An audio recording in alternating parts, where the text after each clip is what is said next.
Marketing এবং sales এই দুইটা ডিপার্টমেন্ট কি আলাদাভাবে কাজ করে নাকি এটা একটা কম্বাইন্ড এফোর্ট?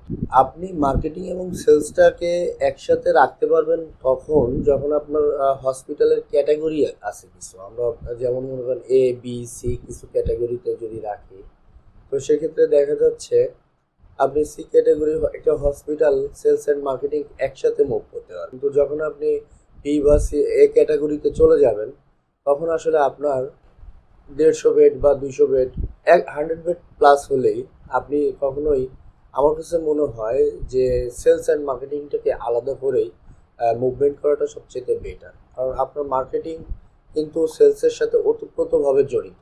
কারণ সেলসের প্রত্যেকটা স্টেপকে আপনার মার্কেটিং যে আহ, ইয়েগুলো দিবে, মানে যে টুলসগুলো দিবে সেটা অনেক সহায়ক আপনার সেলসের জন্য।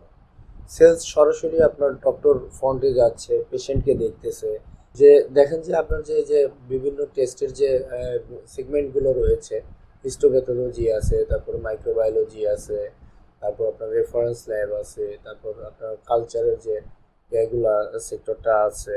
তো দেখা যাচ্ছে এই সব কিছু মিলে যে আপনার অ্যাকুরেট ইনফরমেশনটা প্রমোট করা, এটা কিন্তু সেলসের পিপল করতেছে। এবং এটার জন্য আপনার কিছু দেখবেন, আমরা যেটা ফার্মাসিউটিক্যালসে করে আসছি, লিটারেচার করা, তারপর কিছু প্রোডাক্ট প্রমোশনের জন্য কিছু ইনফরমেশন, সায়েন্টিফিক সেমিনার, এগুলো কিন্তু আপনাকে মার্কেটিং খুব মানে সুন্দরভাবে সহযোগিতা করবে।